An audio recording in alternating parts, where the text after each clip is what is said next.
আমি যেমন একজন বিশ্ববিদ্যালয়ের স্টুডেন্ট, তেমনি আমার এই ভিডিও লেকচারগুলো যারা দেখে থাকো তাদের একটা মেজর পার্ট হচ্ছে কলেজ স্টুডেন্ট।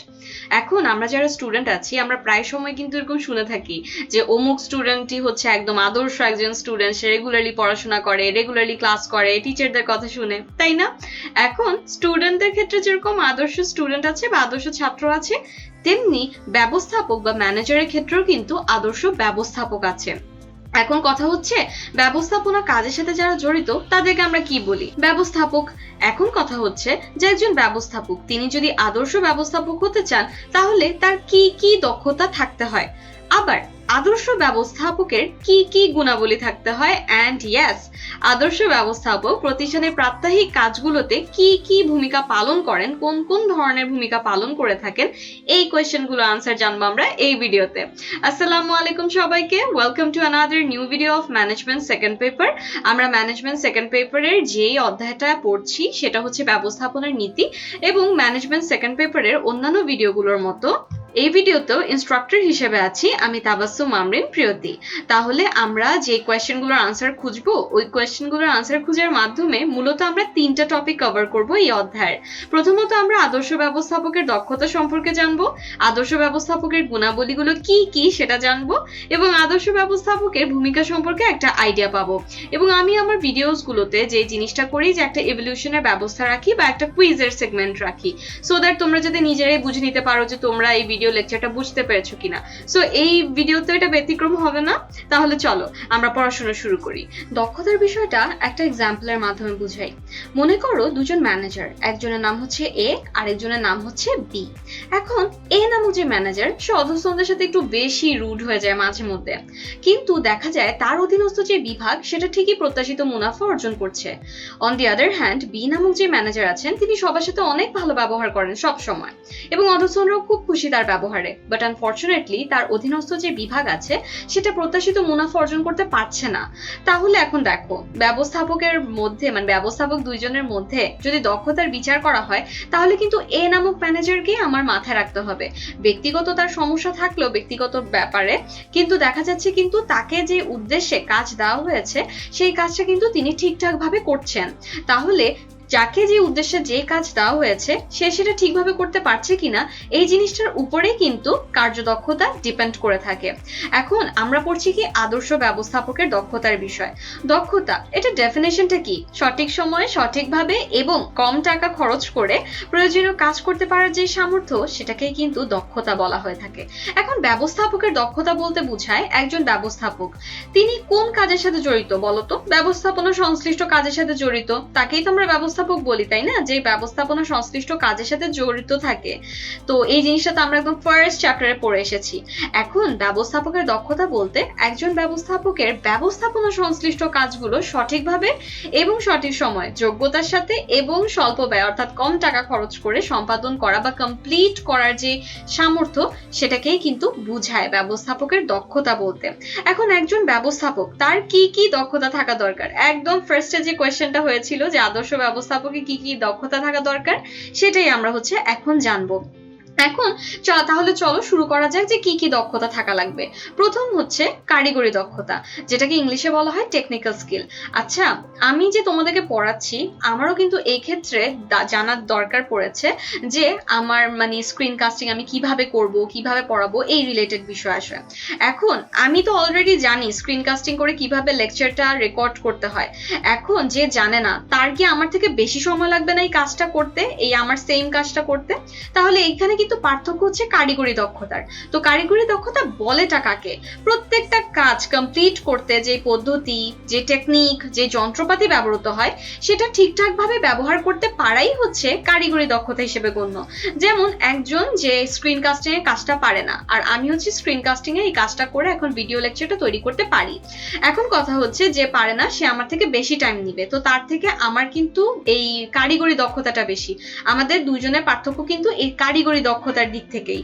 তো কোনো একটা যন্ত্রপাতি ব্যবহারের জ্ঞান যেমন কারিগরি দক্ষতা, তেমনি কোম্পানি হিসাব সংরক্ষণ করা, ব্যালেন্স শিট তৈরি করা, হিসাব নিরীক্ষার জ্ঞানও কিন্তু কারিগরি দক্ষতার মধ্যেই পড়ে। তাহলে একজন ব্যবস্থাপক সে যদি আদর্শ ব্যবস্থাপক হতে চায় তাহলে তার কিন্তু কারিগরি দক্ষতা থাকা লাগে। অর্থাৎ তার ব্যবস্থাপনা সংশ্লিষ্ট কাজ করতে গিয়ে যে পদ্ধতি, যে কৌশল বা যন্ত্রপাতি ব্যবহার করতে পারার দরকার, সেই সেটা সঠিকভাবে ব্যবহার করতে পারাটা তার কিন্তু দরকার পড়ে, এবং এটাকেই বলা হয় কারিগরি দক্ষতা। নেক্সট হচ্ছে মানবীয় বা আন্তঃব্যক্তিক দক্ষতা, যেটাকে ইংলিশে বলা হয় হিউম্যান অর ইন্টারপার্সোনাল স্কিল। মানুষের সাথে মিশতে পারার এবং মানুষকে উদ্বুদ্ধ ও উৎসাহিত করে অর্থাৎ মোটিভেট করে তার কাছ থেকে কাজ আদায় করতে পারা দক্ষতাকেই বলা হয় মানবীয় বা আন্তঃব্যক্তিক দক্ষতা। এখন আমরা একদম ফার্স্ট চ্যাপ্টারে পড়েছিলাম ব্যবস্থাপনা হচ্ছে অন্যকে দিয়ে কাজ করিয়ে নেওয়ার কৌশল। এখন তুমি অন্যকে দিয়ে, মানে মনে করো তুমি একজন ম্যানেজার, তুমি অন্য কাউকে দিয়ে কাজ করিয়ে নিতে চাচ্ছ, তাহলে সেই সময় যদি তুমি তাকে উৎসাহিত করতে না পারো, সে যদি কাজ করতে ইন্টারেস্টেড ফিল নাই করে, তাহলে কি তোমার সেই উদ্দেশ্যটা সফল হবে? অবশ্যই কিন্তু না। তাহলে মানুষের সাথে মিশতে পারার সেই দক্ষতাটাও থাকতে হয় একজন ব্যবস্থাপকের, একজন আদর্শ ব্যবস্থাপকের, এবং মানুষকে উদ্বুদ্ধ ও উৎসাহিত করে কাজ আদায় করতে কিন্তু তার পারতে হয়। এই ক্ষেত্রে করতে হয় কি, ব্যক্তি বা মানে যারা কাজ করছে বা দলকে বুঝে সেইভাবে তাদের সাথে কমিউনিকেশন করতে হয়, এবং ম্যানেজার চেষ্টা চালাবে অবশ্যই যাতে তাদের সাপোর্টটা সে পেতে পারে, এবং সেই সাথে তাদেরকে উৎসাহিত করার সামর্থ্য অর্জন করারও কিন্তু চেষ্টা করতে হবে ব্যবস্থাপকের। আর আমরা যদি ম্যানেজারের কথা চিন্তা করি, সে তো তার কিন্তু প্রতিষ্ঠানের অভ্যন্তরীণ বাহ্যিক বিভিন্ন পক্ষের সাথে যোগাযোগ করতে হয়, তারপর হচ্ছে অন্যকে দিয়ে কাজ করিয়ে নিতে হয়, যেহেতু ব্যবস্থাপনা মানেই হচ্ছে অন্যকে দিয়ে কাজ করিয়ে নেওয়ার কৌশল। সো অবশ্যই কিন্তু এই ক্ষেত্রে মানবীয় দক্ষতাটা খুবই খুবই ইম্পর্টেন্ট। তাহলে এটাও হচ্ছে আদর্শ ব্যবস্থাপকের আরেকটা দক্ষতা। এখন নেক্সট যদি আমরা আদর্শ ব্যবস্থাপকের আরো কিছু দক্ষতার কথা বলতে চাই, তাহলে নেক্সট যে দক্ষতাটা আমরা এখন জানবো সেটা হচ্ছে ধারণাগত বা কল্পনা সংক্রান্ত দক্ষতা, যেটাকে ইংলিশে বলা হয় কনসেপচুয়াল স্কিল। তাহলে কনসেপচুয়াল স্কিল কাকে বলে? ভবিষ্যৎ অবস্থা বা ভবিষ্যতের সিচুয়েশন কি হতে পারে সেটা আগে থেকেই ধারণা করতে পারা যে সামর্থ্য, সেটাকে কিন্তু বলা হয় ব্যবস্থাপকের কল্পনা সংক্রান্ত দক্ষতা। একজন ম্যানেজার তার কিন্তু, আমরা যদি মনে করে থাকি, একটু মনে করার চেষ্টা করি যে ব্যবস্থাপনা প্রক্রিয়ার প্রথম কাজটা কি, সেটা কিন্তু পরিকল্পনা করা। এখন প্ল্যানিং করার টাইমে কিন্তু এটা মাথায় রাখতে হবে যে আমি যখন এই প্ল্যানিংটা বাস্তবায়ন করব তখন কি কি সিচুয়েশনের মধ্য দিয়ে আমার যেতে হবে, এবং যে বাধা বিপত্তিগুলো আছে সেগুলো আমি কিভাবে সলভ করব, এই জিনিসগুলো কিন্তু তখন প্ল্যানিং করার টাইমে মাথায় রাখতে হয়। এখন একজন আদর্শ ব্যবস্থাপকের যদি ধারণাগত বা কল্পনা সংক্রান্ত দক্ষতা না থাকে, তখন সে বুঝে উঠতে পারে না যে ফিউচারে কি ধরনের সিচুয়েশন তার ফেস করা লাগবে, সে কিভাবে এগুলো ডিল করবে, এই জিনিসগুলো কিন্তু সে বুঝে উঠতে পারে না। তাই একজন ব্যবস্থাপকের ধারণাগত বা কল্পনা সংক্রান্ত দক্ষতা কিন্তু থাকাটা জরুরি, কেননা ফিউচারে কি ধরনের সিচুয়েশন হবে সেইটার উপর ডিপেন্ড করে তার প্ল্যানিং করতে হয়, ডিসিশন নিতে হয়। এই জিনিসগুলো কিন্তু সবই কল্পনা সংক্রান্ত দক্ষতার সাথেই কিন্তু রিলেটেড। তো এই জন্য প্রয়োজনীয় নীতি কৌশল কি হবে, টেকনিক কি হবে, জিনিসগুলো নির্ধারণ করা, দীর্ঘমেয়াদী পরিকল্পনা গ্রহণ করা, তারপর হচ্ছে গুরুত্বপূর্ণ বিষয় সিদ্ধান্ত গ্রহণ করা, এই কাজগুলো যেহেতু করতে হয় উচ্চ পর্যায়ের নির্বাহীদেরকে, সো এই জন্য কি হয় যে প্রতিষ্ঠানের উচ্চ পর্যায়ের নির্বাহীদের এই ধারণাগত বা কল্পনা সংক্রান্ত দক্ষতাটা বেশি দরকার পড়ে, কারণ এর মাধ্যমে তারা যেহেতু উচ্চ পর্যায়ের নির্বাহীরা যেহেতু এই রিলেটেড কাজের সাথে বেশি জড়িত থাকে, যে দীর্ঘমেয়াদী পরিকল্পনা কি হবে প্রতিষ্ঠানের, তারপর হচ্ছে যে ডিসিশন নেওয়ার এই ব্যাপারগুলোর সাথে তারা অনেক বেশি রিলেটেড থাকে। আর এই জিনিসগুলা কিন্তু ধারণাগত বা কল্পনা সংক্রান্ত দক্ষতার উপর ডিপেন্ডেন্ট যে কতটা ইফেক্টিভ ভাবে এগুলো তৈরি করা হবে। তো দ্যাটস ওয়াই ধারণাগত বা কল্পনা সংক্রান্ত দক্ষতা কিন্তু উচ্চ পর্যায়ের নির্বাহী যারা আছে তাদের অনেক বেশি দরকার পড়ে থাকার। নেক্সট হচ্ছে সমস্যা অনুধাবনের দক্ষতা। এটা কাকে বলে? এখানে লেখাই আছে যেটা, যে কোনো সমস্যা এবং ওই সমস্যা কি ধরনের, ওই সমস্যার প্রকৃতিটা দ্রুত আঁচ করতে পারার সামর্থ্যকে সমস্যা অনুধাবনের দক্ষতা বলে। অর্থাৎ আগে থেকেই কোন একটা সমস্যা ধরো হলো, তো ওই সমস্যার প্রকৃতিটা তাড়াতাড়ি করে ধরে ফেলা বা বুঝে ফেলা, এই জিনিসটার যেই স্কিলটা বা এইটা আঁচ করতে পারার যে সামর্থ্য, সেটাকেই বলা হয় সমস্যা অনুধাবনের দক্ষতা। এখন আমার প্রতিষ্ঠানের কাজগুলো ঠিকমতো রান করার ক্ষেত্রে দেখা যায় যে অনেক ধরনের সমস্যা আসছে। এখন কিন্তু যারা ব্যবস্থাপক থাকে তাদেরকে কিন্তু এই জিনিসগুলো ডিসাইড করতে হয় যে আমি কোন প্রবলেমটার দিকে বেশি ফোকাস করব বা কোনটার ব্যাপারে তাড়াতাড়ি ডিসিশন নিতে হবে, এই রিলেটেড জিনিসপাতি।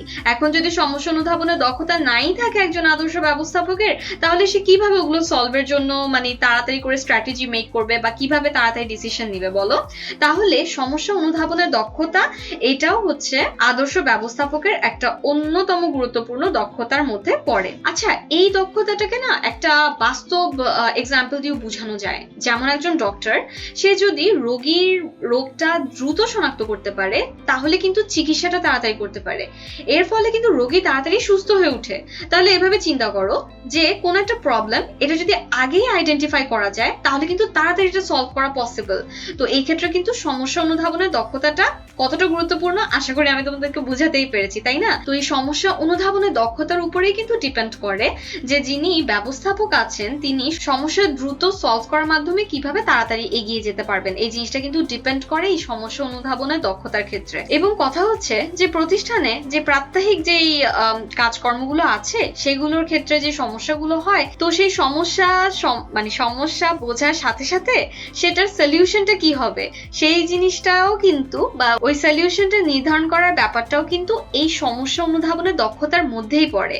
আর প্রতিষ্ঠানে যারা উচ্চ পর্যায়ে এবং মধ্য পর্যায়ে ব্যবস্থাপকরা আছে তাদের জন্য কিন্তু এই ধরনের দক্ষতাটা অনেক বেশি দরকার পড়ে। তাহলে এভাবেই দেখা যাচ্ছে যে আদর্শ ব্যবস্থাপকের বেশ কয়েকটা দক্ষতার কিন্তু দরকার পড়ে। তার কারিগরি দক্ষতার দরকার পড়ে, তারপর মানে টেকনিক্যাল স্কিল যেগুলো, তারপরে সেই সাথে মানবীয় বা আন্তঃব্যক্তিক দক্ষতা থাকার দরকার পড়ে, ধারণাগত বা কল্পনা সংক্রান্ত দক্ষতা থাকার দরকার পড়ে এবং সমস্যা অনুধাবনের দক্ষতা থাকা দরকার পড়ে। এখন আমরা না ফার্স্ট চ্যাপ্টারে পড়েছিলাম যে ব্যবস্থাপনার পর্যায়গুলো, হ্যাঁ, তো উচ্চ পর্যায়ে ব্যবস্থাপনা, মধ্য পর্যায়ে ব্যবস্থাপনা, নিম্ন পর্যায়ে ব্যবস্থাপনা। তো যদি আমরা দক্ষতার কথা চিন্তা করি তাহলে উচ্চ পর্যায়ে ব্যবস্থাপক যারা থাকেন তাদের হচ্ছে ধারণা বা কল্পনা সংক্রান্ত দক্ষতা অনেক বেশি দরকার পড়ে। আবার কারিগরি দক্ষতা, তারপর হচ্ছে আন্তঃব্যক্তিক দক্ষতা, এগুলো তাদের একটু কম দরকার পড়ে আর কি, আর মানে প্রয়োজন হয় কম। আর হচ্ছে সেই সাথে উচ্চ পর্যায়ে ব্যবস্থাপক যারা থাকেন তাদের আবার সমস্যা অনুধাবনের দক্ষতা কিন্তু অনেক বেশি থাকতে হয়, অর্থাৎ এই দুইটা দক্ষতা তাদের অনেক বেশি থাকতে হয় উচ্চ পর্যায়ে ব্যবস্থাপক যারা। মধ্য পর্যায়ে ব্যবস্থাপকদের সবগুলাই মোটামুটি দরকার পড়ে। আর নিম্ন পর্যায়ে ব্যবস্থাপক যারা থাকেন তাদের কারিগরি দক্ষতাটা বা টেকনিক্যাল স্কিলগুলো অনেক বেশি থাকার দরকার পড়ে এবং সেই সাথে আন্তঃব্যক্তিক দক্ষতা যেটা আছে সেটাও অনেক বেশি দরকার পড়ে। আবার হচ্ছে যে যেমন এই দুইটা দক্ষতা যেগুলো হচ্ছে ধারণাগত বা কল্পনা সংক্রান্ত দক্ষতা এবং সমস্যা অনুধাবনের দক্ষতা, যেহেতু দীর্ঘমেয়াদী প্ল্যানিং সম্পর্কে বা হচ্ছে মানে পরিকল্পনা সম্পর্কে বা ডিসিশন মেকিং এর ব্যাপারে তাদের অতটা প্রভাব থাকে না নিম্ন পর্যায়ের ব্যবস্থাপকদের, সো এই জন্য এই দুইটা দক্ষতা তাদের তেমন একটা প্রয়োজন পড়ে না। তাহলে এই তো গেল এই টপিকটা। আশা করি এখন এই কোয়েশ্চেন আনসার পাওয়া গিয়েছে যে আদর্শ ব্যবস্থাপকের কি কি দক্ষতা থাকতে হয়। ওকে, তো আমরা চলো নেক্সট টপিকটা স্টার্ট করি, যেটা হচ্ছে আদর্শ ব্যবস্থাপকের গুণাবলী। আদর্শ ব্যবস্থাপকের গুণাবলীর কথা বলতে গেলে একটা কথা কিন্তু বলতেই হয়। দেখো, একটা প্রতিষ্ঠান কতটা সফল এটা কিন্তু নির্ভর করে সেই প্রতিষ্ঠানের ব্যবস্থাপনা কেমন। তাহলে ব্যবস্থাপনার কাজের সাথে যে জড়িত তাকে আমরা বলবো ব্যবস্থাপক। এখন ব্যবস্থাপনা যেটার উপর অনেকাংশে ডিপেন্ড করছে যে প্রতিষ্ঠানের লক্ষ্য অর্জন করা পসিবল হবে কিনা, তো সেই ব্যবস্থাপনার কাজ যে করছে ব্যবস্থাপক তার অবশ্যই কিছু গুণাবলীর অধিকারী কিন্তু হতে হবে যদি সে আদর্শ ব্যবস্থাপক হতে চায়। তাহলে এখন এই গুণাবলীগুলোই জানবো। প্রথমত সাধারণ শিক্ষা ও জ্ঞান। দেখো, আরেকটা জিনিস একটু চিন্তা করো যে আমরা জানি ব্যবস্থাপনার 14টা নীতি, মানে হেনরি ফিওলের 14টা নীতি, ওখানে একটা নীতি হচ্ছে আদেশের ঐক্য নীতি। এখন ওই আদেশের ঐক্য নীতি বলে যে একজন অধস্তনের আদেশকর্তা হবেন একজন মাত্র ব্যক্তি। এখন এই আদেশের ঐক্য নীতি কিন্তু অনেক বেশি ইম্পর্ট্যান্ট একটা নীতি, মানে ওই 14টা নীতি কিন্তু অনেক ইম্পর্ট্যান্ট নীতি 14টা। এখন ওই নীতিগুলো আমরা জেনেছি কিভাবে? আমরা কিন্তু পড়াশোনা করার মাধ্যমেই জেনেছি। তার মানে কিন্তু যদি আমি ব্যবস্থাপনা সম্পর্কে একটা ভালো আইডিয়া পেতে চাই বা কিভাবে ব্যবস্থাপনা কাজগুলো করলে আমার প্রতিষ্ঠানে সফল হওয়ার চান্স অনেক বেশি সেই জিনিসটা জানতে চাই, অবশ্যই কিন্তু আমাদের পড়াশোনার বা শিক্ষা হচ্ছে এবং জ্ঞানের দরকার কিন্তু। তাহলে বৃহদায়তন প্রতিষ্ঠানের একজন ম্যানেজারকে যদি দক্ষতার সাথে দায়িত্ব পালন করতে হয় তখন কিন্তু তার উচ্চ শিক্ষায় শিক্ষিত এবং জ্ঞান সম্পন্ন হতে হবে এবং সাংগঠনিক পরিচালনা সম্পর্কিত যে জ্ঞান সেটাই কিন্তু একজন ব্যবস্থাপক ব্যবস্থাপক বা একজন ম্যানেজারকে তার কাজ সঠিকভাবে করার ক্ষেত্রে হেল্প করে থাকে। তাহলে সাধারণ শিক্ষা এবং জ্ঞান এটা কিন্তু আদর্শ ব্যবস্থাপকের একটা অনেক ইম্পর্ট্যান্ট গুণের মধ্যে পড়ে। নেক্সট হচ্ছে অভিজ্ঞতা। সচরাচরই আমরা এক্সপিরিয়েন্সের কথাগুলো শুনেই থাকি, তাই না? এক্সপিরিয়েন্স শব্দটা আমরা সচরাচর ব্যবহারও করে থাকি। তো অভিজ্ঞতা বলতে বোঝায় কাকে? অভিজ্ঞতা বলতে বোঝায় হচ্ছে কাজের সাথে একদম সরাসরি কানেক্টেড থেকে বা একদম কাজ সরাসরি করার মাধ্যমে যে জ্ঞান অর্জন করা যায় সেই জিনিসটাকেই কিন্তু, সেই ব্যাপারটাকে আমরা অভিজ্ঞতা বলবো। এখন ব্যবস্থাপনা একদিকে কলা, আরেকদিকে হচ্ছে বিজ্ঞান। কলা হিসেবে কিন্তু একজন ব্যবস্থাপকের অবশ্যই প্র্যাকটিক্যাল এক্সপিরিয়েন্স থাকা দরকার আছে। কেননা প্র্যাকটিক্যাল এক্সপিরিয়েন্স থাকার মাধ্যমে বা প্র্যাকটিক্যাল এক্সপিরিয়েন্সের মাধ্যমে ব্যবস্থাপক বুঝতে পারে যে বিভিন্ন সিচুয়েশন কিভাবে ডিল করতে হয় এবং বিভিন্ন সমস্যা কিভাবে মোকাবেলা করা যায়। অভিজ্ঞতার মাধ্যমে কিন্তু ব্যবস্থাপক এই বিষয়গুলো সম্পর্কে জানতে পারে, একটা প্র্যাকটিক্যাল নলেজ সে নিতে পারে।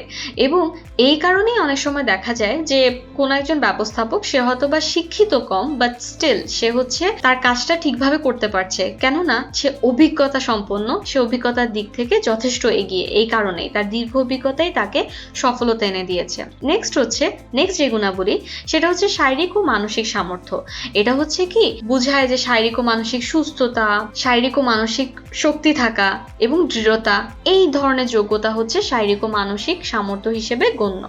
এখন একজন ব্যবস্থাপক, যদি আমরা একটু স্পেসিফিক্যালি বলি যে একদম উচ্চ পর্যায়ের যারা ব্যবস্থাপক থাকেন, তো তাদের কিন্তু 24 ঘন্টায় কাজের সাথে ইনভলভ থাকতে হয়, কাজের সাথে সম্পৃক্ততা তাদের থাকাই লাগে, কারণ তাদের দায়িত্ব এত বেশি থাকে, কর্তব্য এত বেশি থাকে। তো এই জন্য তাদের কিন্তু খুব পরিশ্রমী হতে হয়। এখন যদি শারীরিক ও মানসিক দিক থেকে কেউ দুর্বল থাকে, সে কি সেই পরিশ্রমটা দিতে পারবে? অবশ্যই না। তো এই জন্য শারীরিক এবং মানসিক সামর্থ্য থাকাটাও জরুরি।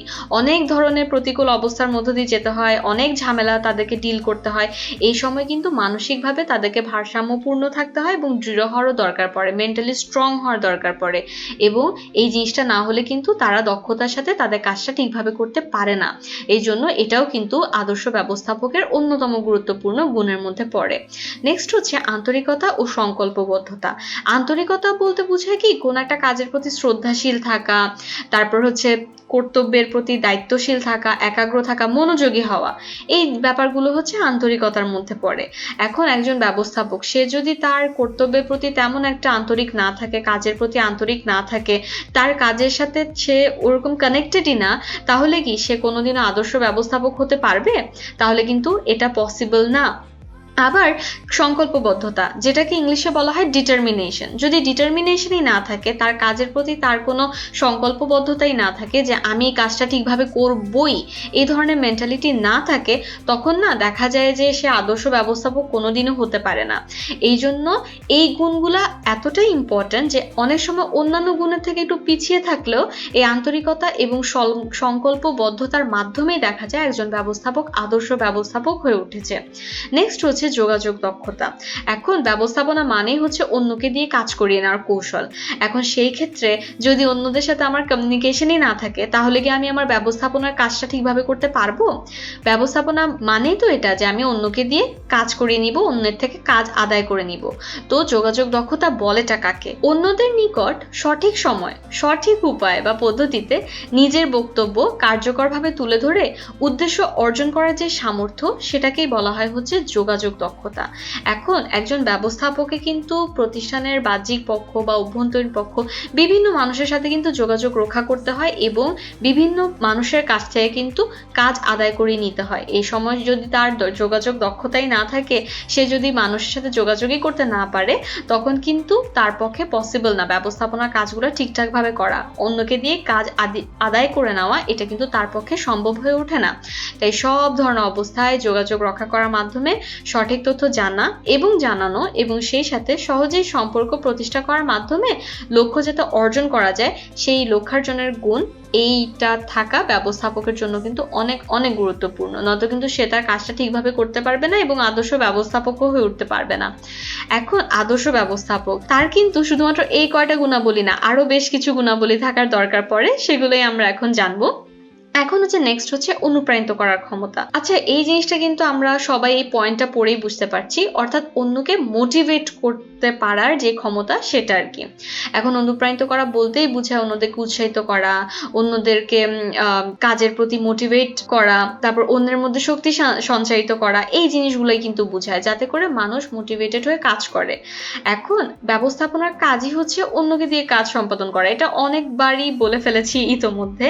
তো এই কাজটা করতে গিয়ে মানুষের মধ্যে মোটিভেশনটা জাগানো বা মানুষকে অনুপ্রাণিত করাটা কিন্তু খুব ইম্পর্টেন্ট। নয়তো যদি কর্মীরা কাজের প্রতি ইন্টারেস্টই ফিল না করে, যদি তারা ইন্টারেস্টেড না হয় কাজের প্রতি, তখন কিন্তু ব্যবস্থাপক তার উদ্দেশ্য অর্জন করতে পারে না এবং আলটিমেটলি প্রতিষ্ঠানই ক্ষতিগ্রস্ত হয়। তো এই জন্য অন্যদেরকে কাজের প্রতি ইন্টারেস্টেড ফিল করানো বা হচ্ছে অনুপ্রাণিত করা, এই জিনিসটাও কিন্তু ব্যবস্থাপকের একটা অন্যতম গুণ।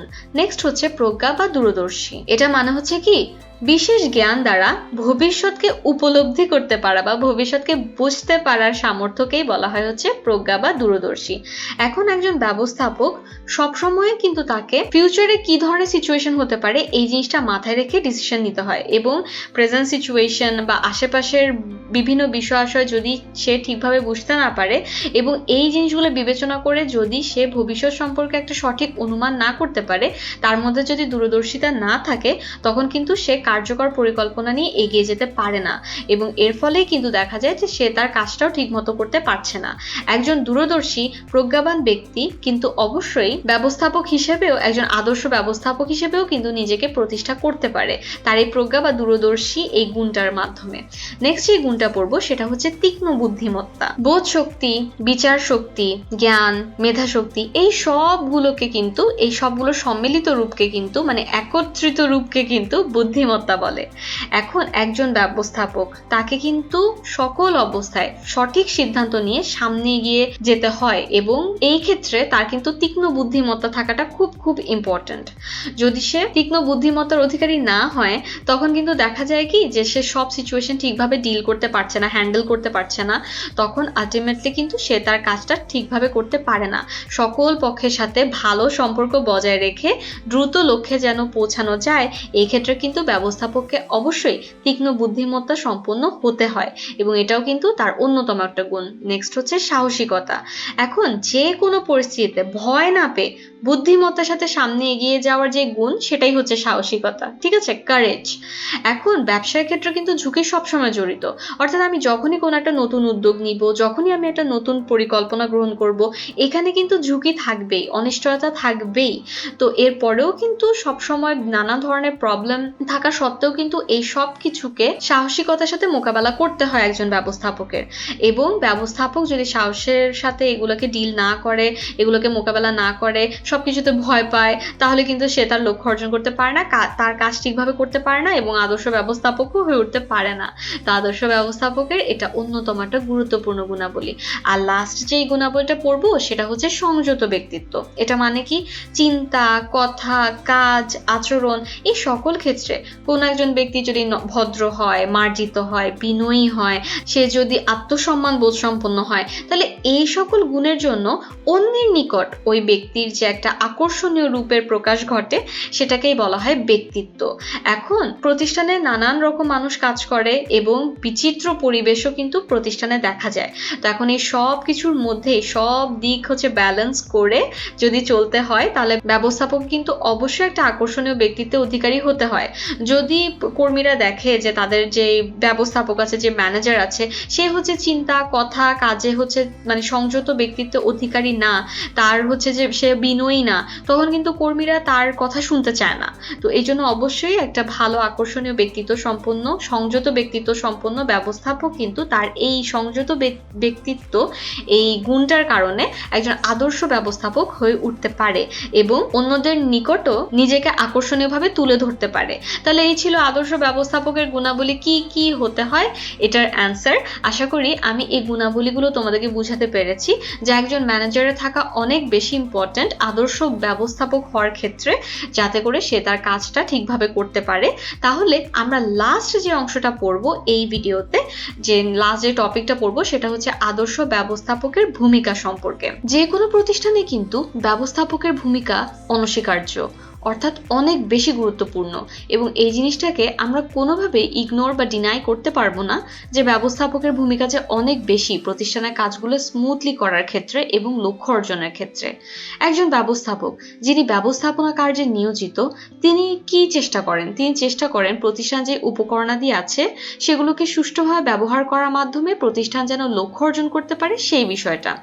এখন সেই জন্য পরিকল্পনা প্রণয়ন করা, সংগঠন, ব্যবস্থাপনা প্রক্রিয়ার বাকি কাজগুলো আর কি, সে সব কিছু কিন্তু ব্যবস্থাপকের করতে হয় এবং ব্যবস্থাপক সব সময় অর্থাৎ ম্যানেজার যিনি তিনি সব সময় চেষ্টা করেন যেন সীমিত সময়ের মধ্যে কম শক্তি এবং কম অর্থ ব্যয় করে প্রতিষ্ঠানে যে উপকরণাদি আছে সেগুলো কার্যকরভাবে ব্যবহার করার মাধ্যমে যেন প্রতিষ্ঠান লক্ষ্য অর্জন করতে পারে সেই জিনিসটা কিন্তু তিনি সব সময় চেষ্টা করতে থাকেন। তাহলে বিভিন্ন ধরনের মনীষী যারা আছেন তারা এই জিনিসটা গবেষণা করেছেন যে স্পেসিফিক্যালি একজন আদর্শ ব্যবস্থাপকের ভূমিকা বা প্রতিষ্ঠানে তার প্রত্যেক দিনের কাজ কি হওয়া উচিত এই ব্যাপারটায় কিন্তু মনীষীরা গবেষণা চালিয়েছেন এবং এই গবেষণার ফলই হচ্ছে যে গবেষণার মাধ্যমে কিন্তু তারা নির্ণয় করেছেন, বের করেছেন যে একজন ব্যবস্থাপক প্রতিদিন 3 ধরনের ভূমিকা হচ্ছে যে মেইনলি পালন করে থাকেন। তাহলে কি সেই ভূমিকাগুলো সেটা এখন আমরা জানবো। প্রথমে আসা যাক আন্তঃব্যক্তিক ভূমিকা।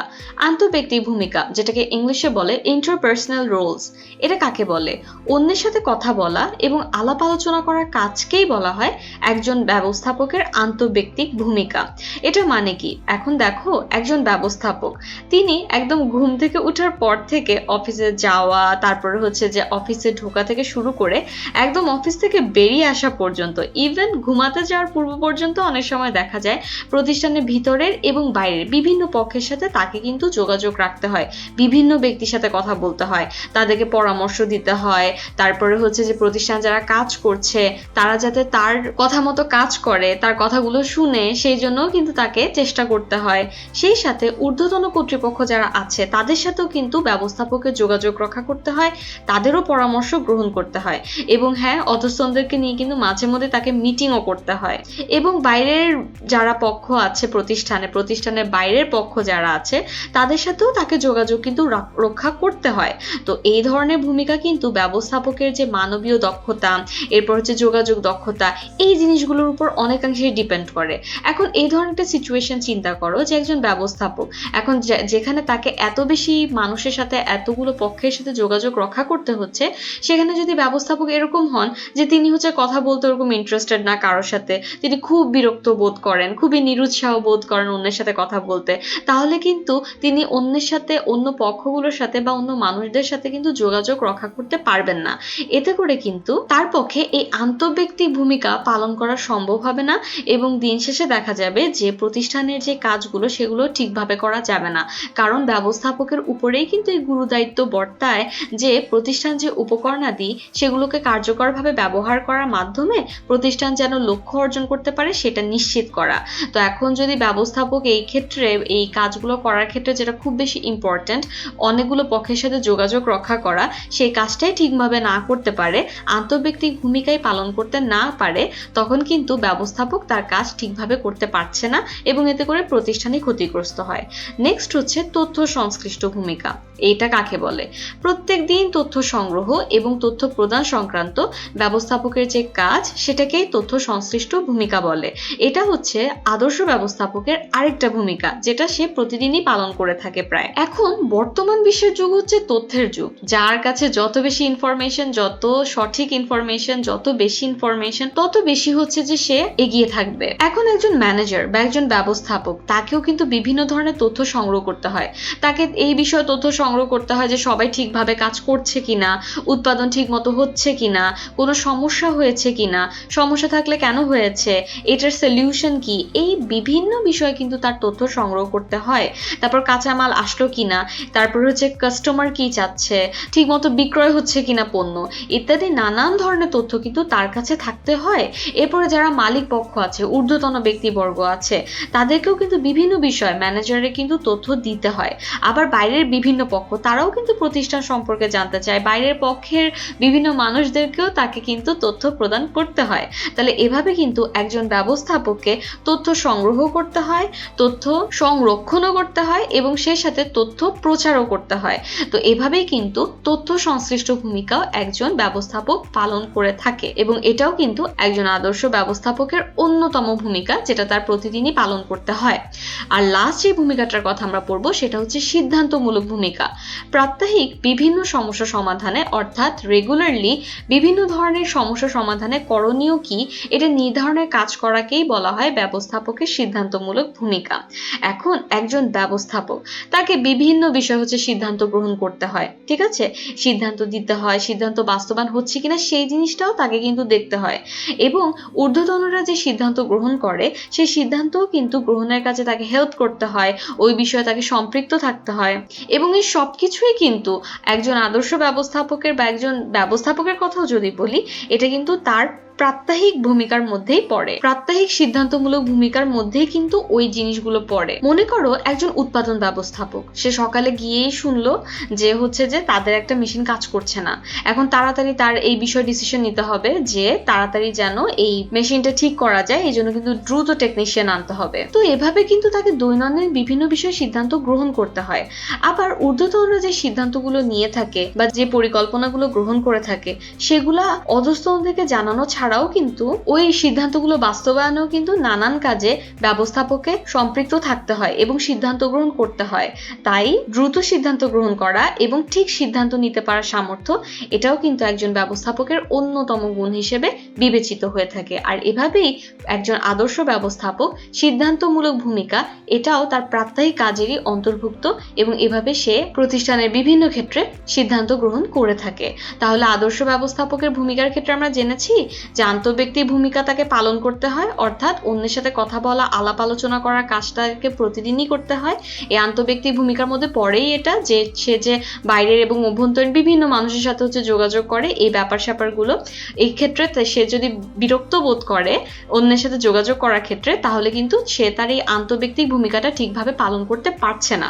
এরপরে তথ্য সংশ্লিষ্ট ভূমিকা পালন করতে হয়, অর্থাৎ তার বিভিন্ন ধরনের তথ্য সংগ্রহ করতে হয়, তথ্য সংরক্ষণ করতে হয় এবং সেই সাথে বাইরের বিভিন্ন পক্ষকে বা ঊর্ধ্বতন কর্তৃপক্ষকেও বিভিন্ন তথ্য তাকে দিতে হয় এবং সে যদি এই জিনিসগুলো করতে না পারে, তার কাছে যদি যথাযথ তথ্য না থাকে, তখন সে তথ্য সংশ্লিষ্ট ভূমিকাটা পালন করতে পারে না, যেটা কিন্তু তার কাজে বাধা সৃষ্টি করে এবং সেই সাথে সে কিন্তু সিদ্ধান্তমূলক ভূমিকাও পালন করে একজন আদর্শ ব্যবস্থাপক। অর্থাৎ বিভিন্ন বিষয়ে তাকে সিদ্ধান্ত গ্রহণ করতে হয়, সিদ্ধান্ত বাস্তবায়নের বিষয়টি দেখতে হয় এবং সেই সাথে বিভিন্ন বিষয় করণীয় কি হবে এই জিনিসগুলো দেখতে হয় এবং ঊর্ধ্বতন যারা কর্তৃপক্ষ আছে তাদের দেওয়া সিদ্ধান্ত অধস্তনদেরকে জানানো ছাড়াও বাস্তবায়নমূলক নানান কাজে তাকে সম্পৃক্ত থাকতে হয় এবং এই কাজগুলো যদি ঠিকভাবে না করতে পারে, তাহলে কিন্তু সিদ্ধান্তমূলক ভূমিকা সে ঠিকঠাকভাবে পালন করতে পারছে না। তাহলে এই ছিল আদর্শ ব্যবস্থাপকের ভূমিকাগুলো। এখন একটা বড় ভিডিওর মাধ্যমে কিন্তু আমরা এই তিনটা টপিক কভার করে ফেললাম এবং তিনটা কোয়েশ্চেন আনসার জেনে নিলাম। লাস্টে কিন্তু জেনে নিলাম যে আদর্শ ব্যবস্থাপকের ভূমিকাগুলো কি কি। এখন একটা কোয়েশ্চেন করার মাধ্যমে এই ভিডিওটা শেষ করব যে এতক্ষণ যে আমি পড়ালাম, লাস্ট টপিকটা ছিল আদর্শ ব্যবস্থাপকের ভূমিকা। এখন এই কোয়েশ্চেনটা কে কে সলভ করতে পারো দেখো তো, কে কে কারেক্ট অ্যান্সার দিতে পারো। একজন আদর্শ ব্যবস্থাপকের ভূমিকার মধ্যে পড়ে আন্তঃব্যক্তিক ভূমিকা, তথ্য সংশ্লিষ্ট ভূমিকা নাকি সাহসিকতা? এই তিনটা অপশনের মধ্যে কোন দুইটা বা কোন তিনটা বা কোনটা কারেক্ট অপশন হবে দেখো তো। নিচে যে কোয়েশ্চেন দেওয়া আছে যে নিচের কোনটি সঠিক, ক আর খ, অর্থাৎ আন্তঃব্যক্তিক ভূমিকার তথ্য সংশ্লিষ্ট ভূমিকা হচ্ছে যে আদর্শ ব্যবস্থাপকের ভূমিকার মধ্যে পড়ে, নাকি ক প্লাস গ, নাকি খ প্লাস গ, নাকি ক মানে তিনোটাই, ক প্লাস খ প্লাস গ তিনোটাই হচ্ছে যে আদর্শ ব্যবস্থাপকের ভূমিকার মধ্যে পড়ে? তাহলে জাস্ট একটু দেখা যে তোমাদের কি এই টপিকটা বোঝা হয়েছে কিনা, এই জন্য খুবই ইজি একটা কোয়েশ্চেন দিয়েছি। তাহলে যাদের মনে হচ্ছে যে ক আর খ অর্থাৎ আন্তঃব্যক্তিক ভূমিকা আর তথ্য সংশ্লিষ্ট ভূমিকা এই দুইটা হচ্ছে একজন আদর্শ ব্যবস্থাপকের ভূমিকার মধ্যে পড়ে, সাহসিকতা না, কংগ্রেচুলেশনস, তাদের অ্যান্সার হচ্ছে একদম কারেক্ট। অর্থাৎ সাহসিকতা এটা আদর্শ ব্যবস্থাপকের গুণাবলীর মধ্যে আমরা পড়েছিলাম, কিন্তু একজন আদর্শ ব্যবস্থাপকের ভূমিকা যেটা আমরা একটু ওই কয়েক মিনিট আগেই পড়লাম, তো সেটা হচ্ছে আন্তঃব্যক্তি ভূমিকা, তথ্য সংশ্লিষ্ট ভূমিকা, আর আরো একটা ভূমিকা আছে সেটা হচ্ছে সিদ্ধান্তমূলক ভূমিকা। এখানে যদি গ এর জায়গায় সিদ্ধান্তমূলক ভূমিকা থাকতো তাহলে আমরা তিনটাই হচ্ছে যে কারেক্ট অ্যান্সার বলতাম, বাট যেহেতু এখানে সিদ্ধান্তমূলক ভূমিকা এখানে অপশনে নেই, সো আমরা এটা বলতে পারছি না। তাহলে এই ছিল আমাদের ব্যবস্থাপনার নীতি এই চ্যাপ্টারের আরো 3টা টপিক পড়া হয়ে গিয়েছে। আশা করি এই বিষয়গুলো তোমরা বুঝতে পেরেছো। ধন্যবাদ সবাইকে।